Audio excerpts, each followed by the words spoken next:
आदाब नाज़रीन, खबर उर्दू में आपका खैर मकदम। मैं गौहर पीरजादा। दिल्ली पब्लिक स्कूल श्रीनगर ये जो अथवाजन में है उसके हवाले से एक बहुत अहम खबर ये है कि ये खबर प्रेस ट्रस्ट ऑफ इंडिया की है कि उसके मुताबिक जम्मू कश्मीर में स्कूल फीस रेगुलेशन के लिए एक कमेटी ने दिल्ली पब्लिक स्कूल श्रीनगर के माली मामलात की मुकम्मल इंक्वायरी का मुतालबा किया है और इंतजामिया से कहा है कि वो इस मामले की तहकीकात के लिए एक आज़ाद अथॉरिटी मुकर्रर करे। रिपोर्ट में कहा गया है कि फीस फिक्सेशन रेगुलेशन कमेटी, जिसे FFRC भी कहा जाता है, FFRC, उसने भी अथॉरिटी से 2 माह के अंदर रिपोर्ट पेश करने को कहा है। FFRC के चेयरमैन जम्मू कश्मीर के साबिक जज जस्टिस मुजफ्फर हुसैन अतार हैं और FFRC के मुताबिक इब्तदाई तौर पर यह जाहिर होता है कि एक सोचे समझे मंसूबे के जरिए अथवाजन श्रीनगर के दिल्ली पब्लिक स्कूल को भारी रकम कमाने के लिए इस्तेमाल किया जा रहा है। FFRC के पैनल की तरफ से जारी करदा बयान के मुताबिक FFRC इस बात को यकीनी बनाने के लिए कानूनी जिम्मेदारी के तहत है कि तालीम का कोई कमर्शलाइजेशन ना हो। FFRC ने कहा कि ये स्कूल जो DPS अथवाजन है ये DP धर मेमोरियल ट्रस्ट ने 2003 में कायम किया था और स्कूल की फीस और दीगर रिकॉर्ड की जांच के दौरान ये पता चला है कि ट्रस्ट में विजय धर और उनकी अहलिया किरण धर के अलावा उनके 2 बेटे भी बतौर ट्रस्टी हैं। मजीद ये कहा गया कि ट्रस्टीज विजय धर और किरण धर और दीगर अफराद ने DPS मेमोरियल ट्रस्ट को माली इमदाद फराहम की है और कर्ज दहिंदगान इनकी तरफ से दी गई रकम पर 12% सूद वसूल कर रहे हैं, जो बैंकों की वसूली से ज्यादा है। कमेटी ने कहा कि वसूलियों और अदायगियों के बयानात से ये जाहिर होता है कि गुज़श्ता 3 माली सालों के दौरान 40 से 50 करोड़ रुपए के दरमियान रकम मौसूल की गई है।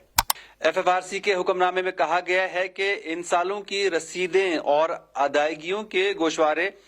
मजीद ये जाहिर करते हैं कि हर साल लोगों के एक मखसूस ग्रुप की तरफ से स्कूल को कर्ज दिया जा रहा है और वह बुनियादी तौर पर इससे कहीं ज्यादा वापस वसूल कर रहे हैं जो कि स्कूल या ट्रस्ट को कर्ज के तौर पे पेश किया गया था। FFRC के मेम्बरान में secretary board of school education Manisha Sareen और director school education Kashmir Tasadduq Hussain Mir शामिल हैं। कर्ज की ये सहूलत जमीन के ट्रस्टीज या मालिकान फराहम कर रहे हैं और कमेटी ने इंकिशाफ किया कि कर्ज पर 12% सूद वसूल किया गया है, जबकि मालियाती इदारे भी तिजारती कर्जों पर मुश्किल से 12% सूद वसूल करते हैं। FFRC ने कहा कि अगर स्कूल को किसी माली मदद की जरूरत होती तो इस हकीकत के पेश नजर के तालीम फराहम करने वाले इदारे के मामलात चलाने के लिए किसी माली मदद की जरूरत है तो बैंक या कोई भी मालियाती इदारा ये रकम मामूली सूद पर फराहम कर सकते थे।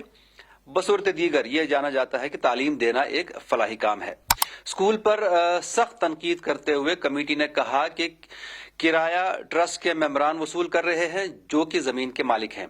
इसके अलावा 11 कारें स्कूल के इख्तियार में रखी गई हैं बगैर ये बताए कि वो किसके इख्तियार में है और 11 कारों की किसी तालीमी इदारे में रखने की क्या जरूरत है। FFRC ने अपने हुक्मनामे में कहा कि मरम्मत और देखभाल पर 3 करोड़ 20 लाख यानी 3.2 करोड़ से ज्यादा की रकम खर्च की गई है, जिससे ये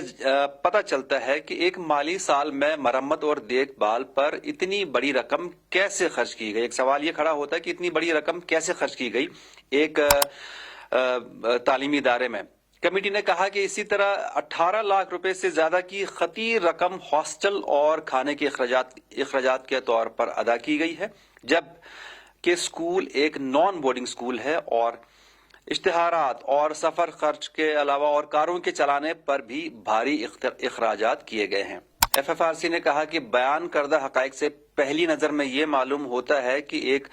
सोचे समझे मंसूबे के जरिए तालीमी इदारे को भारी रकम कमाने के लिए इस्तेमाल किया जा रहा है, जो कि बड़े कारोबारी घरानों के जरिए भी कमाया नहीं जा सकता था। कमेटी ने यह भी कहा कि फौरी तौर पर यह अहम हो गया है कि स्कूल के मालियात की खुद मुख्तार अथॉरिटी से इंक्वायरी कराई जाए। इस मामले में रिकॉर्ड से जो हकाइक सामने आते हैं वो दिल्ली पब्लिक स्कूल अथवाजन श्रीनगर के माली मामलात की मुकम्मल इंक्वायरी का मुतालबा करते हैं ताकि इस बात को यकीनी बनाया जा सके कि तालीम की تجارت کاری نہ ہو۔ Jammu Kashmir school education act 2002 کے مقصد کو محفوظ بنانے کے لیے اور سپریم کورٹ کے بار بار احکامات کو یقینی بنانے کے لیے کہ تعلیم کا کوئی کمرشلائزیشن نہ ہو، اس کے مطابق حکومت کو یہ حکم دیا گیا ہے کہ وہ مالیاتی معاملات کو دیکھنے اور انکوائری کرنے کے لیے ایک آزاد اتھارٹی مقرر کرے۔ ڈی پی ایس اتھواجن سری نگر کے معاملات خاص طور پر اس ترتیب میں کیے گئے مشاہدات کی روشنی میں آتے ہیں اور انکوائری اتھارٹی اپنی تقرری کی تاریخ سے 2 ماہ کے اندر FFRC کو اپنی رپورٹ پیش کرے گی۔